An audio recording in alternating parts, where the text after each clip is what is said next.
এই হচ্ছে আমাদের ভারতবর্ষ। আমি কিন্তু সেই অর্থে শিল্পীও নই, লেখকও নই, এবং মানবাধিকারের কর্মীও নই। কিছু কিছু সমস্যা, কিছু কিছু সংকট মানুষের জীবনে এসে পড়ে, যেগুলো সামাল দিতে গিয়ে সে সেখানে ব্যস্ত হয়ে পড়ে। যেমন আমি ভালো ছবি আঁকতে পারি বলে আমার পেটের দায়ে এটাকে পেশা নিতে গিয়ে আমাকে লোকে আর্টিস্ট বলে। বাস্তবিক এই আর্টিস্ট শব্দটা শুনে, বা আমার যে কবিতা বা লেখালেখি এসব শুনে কেউ যদি আমাকে লেখক বলে, আমি খুব একটা খুশি না।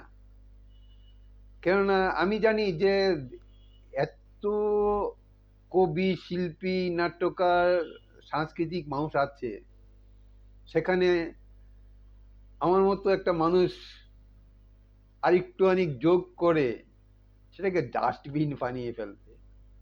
অলরেডি ডাস্টবিন, কেননা লাখো লাখো লোকের মধ্যে আপনি কয়জনকে চেনেন? সেই সে বিশাল জঞ্জালের মধ্যে আমি থাকতে রাজি নই। আমি সাধারণ মানুষের যে জঞ্জাল আছে, সে সাধারণ মানুষের জঞ্জালে আমি থাকতে রাজি। সে আমাকে আপনি সাধারণভাবে যদি দেখাশোনা করেন বা ট্রিট করেন, আমি খুব খুশি। এই কারণে খুশি যে আমার মতো বহু লোকের সাথে, তাদের মধ্যে আমি একজন, কোটি কোটি মানুষের মধ্যে আমি একজন। আমি আলাদাভাবে চিহ্নিত নই।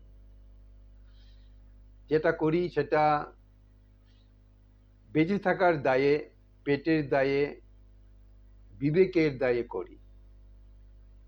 এর বাইরে তো কিছু নই, তা না? আমাকে মাফ করে দেবেন, কেননা অনেক সময় অনেক কথা আমি বলে ফেলি।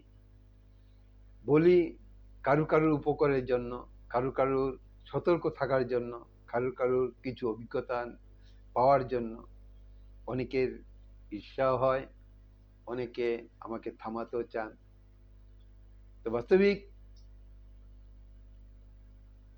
আমি ছাড়া বাংলাতে 30 কোটি মানুষ আছে। বাঙালি, বাংলাভাষী 30 কোটি মানুষ। ওপার বাংলায় 18 কোটি কাছাকাছি, এপার বাংলায় প্রায় 10 কোটি, আর সারা পৃথিবীতে আরো কিছু কোটি, মোটামুটি 30 কোটির মতো। তো এই 30 কোটি মানুষের মধ্যে আমি একটা ছোট্ট মানুষ। তো এই যে জায়গাটার মধ্যে কেউ যদি আমাকে বলে যে আপনি ছবি আঁকুন, ছবি আঁকুন, কি আপনি আপনি লেখালেখি করুন না, লেখালেখি তো আপনার ভালো লাগে, আমার আপনাকে মানবাধিকার নিয়ে ঘাটতে হবে না। তো দেখুন, লেখক শিল্পী প্রচুর, কিন্তু মানুষের দুঃখ কষ্টকে সবার মধ্যে ছড়িয়ে দেওয়াটাও আমার দরকার। কেননা মানুষ আজকে বড় অসহায়, এবং এই অসহায়ত্ব, সে নারী বলুন, পুরুষ বলুন, আমরা সবাই অসহায় হয়ে গেছি।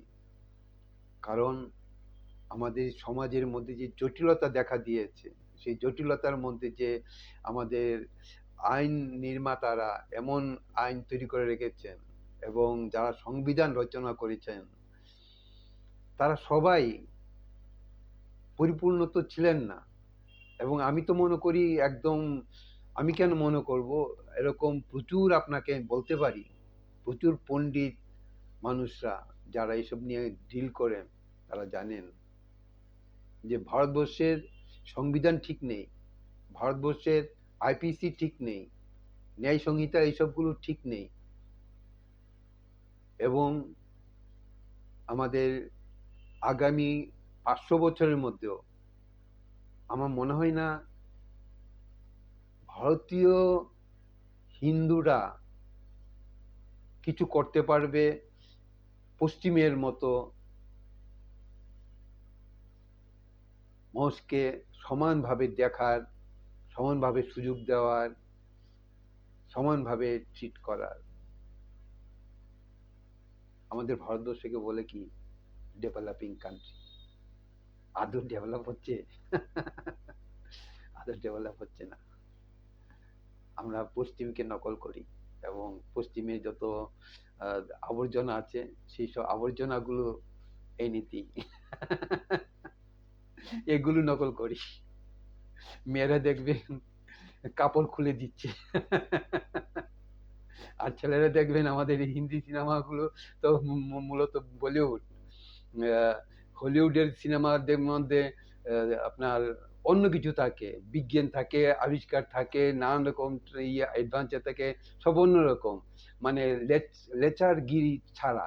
কিন্তু আমাদের বলিউডের সেই গত 1950 সাল থেকে যদি আপনি দেখেন, একটা মেয়ের পিছনে একটা ছেলে কিভাবে লেচার হয়ে ওইসব করছে, শুধু ওই প্রেম এবং ভিলেন আসবে, এবার কেলাকেলি হবে, এইসব মানসিকতা আমাদের শেখাচ্ছে। ছোটবেলা থেকে আমরা এইগুলি শিখি, ওই কি করে আমাকে কোন মেয়ের পিছনে আমরা লাগবো, বা কোন মেয়ে তার ছেলেটার পিছনে কি করে পকেট কাটবে, তার বাপ মাকে কি করে জেলে ঢুকাবে, কি করে এলিমনি নেবে। আর আমাদের সমাজ ব্যবস্থা এরকম যে একটা মেয়ে যদি বলে এ আমাকে রেপ করেছে, ও রেপই করেছে, কোনো ছেলে ও অবধি বিশ্বাস করবে না যে রেপ করেনি, তো তাকে তো জেলে ঢুকিয়ে দেওয়া হয়েছে। এরকম প্রচুর প্রচুর প্রচুর মিসক্যারেজমেন্ট অফ জাজমেন্ট আমাদের ইন্ডিয়াতে একদম সমস্ত কিছুই সম্ভব।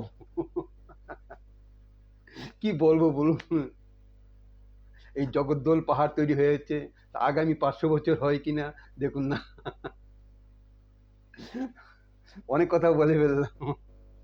আমাদের এই রাজনৈতিক নেতাগুলো ওই রকমই, প্রত্যেকে কি করে নিজের আখের গুছাবে, কোটি কোটি টাকা নয়ছয় করবে, এবং যেহেতু তারা মন্ত্রী, তারা ইয়েতে থেকে তারা তাদের ইয়েটা ঠিক করে ঠিক আবার বেরিয়ে যাবে।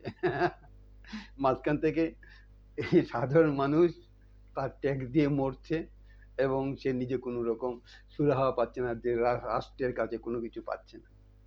এই হচ্ছে আমাদের ভারতবর্ষ।